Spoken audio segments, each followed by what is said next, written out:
伫咧初选呢，已经正式来胜出了后呢，有真侪天意的人呢，有一个叫做杏林哥哦，为着要庆祝，就伫咧六合夜市啊，这单位头前哦，发2020杯的这个杏林茶，边啊这芳店的头家嘛，输人唔输阵，送520斤的这蒜味的芳，希望讲这韩市长哦，会当伫咧520入去总统府。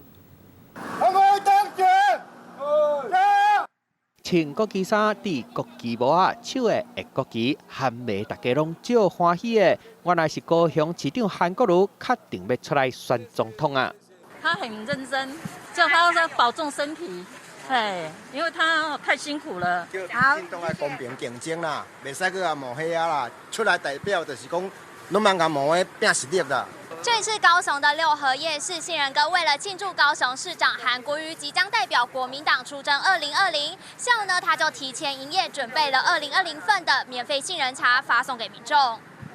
边仔的芳店看到嘛，得咧送520袋冻蒜芳，那支持的民众小听，真侪韩媒嘛拢走去现场斗3工。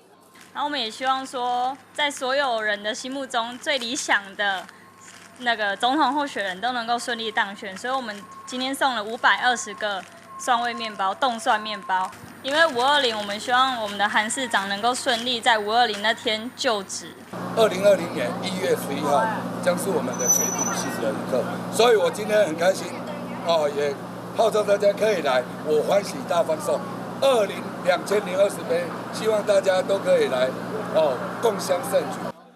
业者送食的、送啉的，就是希望韩媒会当继续团结，做伙伫明年520，甲韩市长送入去总统府记